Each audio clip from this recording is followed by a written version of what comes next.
Welcome back. Georgia's favorite first couple marking another year in a decades-long relationship. Today, former President Jimmy Carter and First Lady Rosalynn had a quiet day at home marking 77 years of marriage. Just imagine creating a life with one person over 7 decades. They rank as the longest-lasting presidential married couple.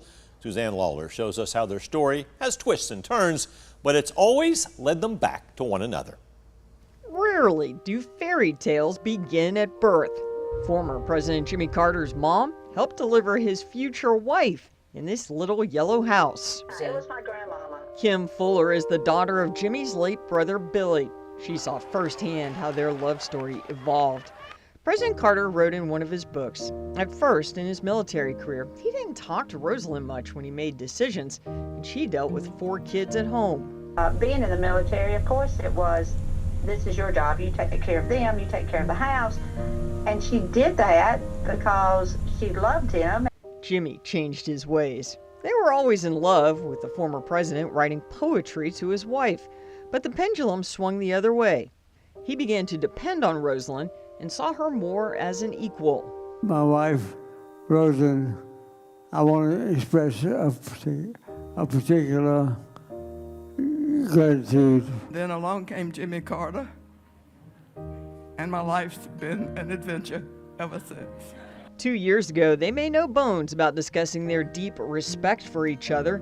Kim says they taught the family and the world how to weave a love story into the fabric of a life, even a presidential one.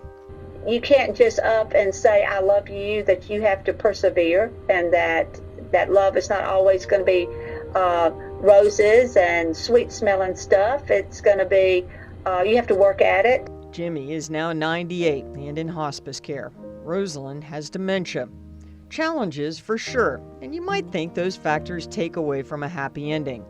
But living alongside one another for more than 3/4 of a century, deeply connecting with your best friend, and looking back on a full life, that is the stuff of modern-day fairy tales.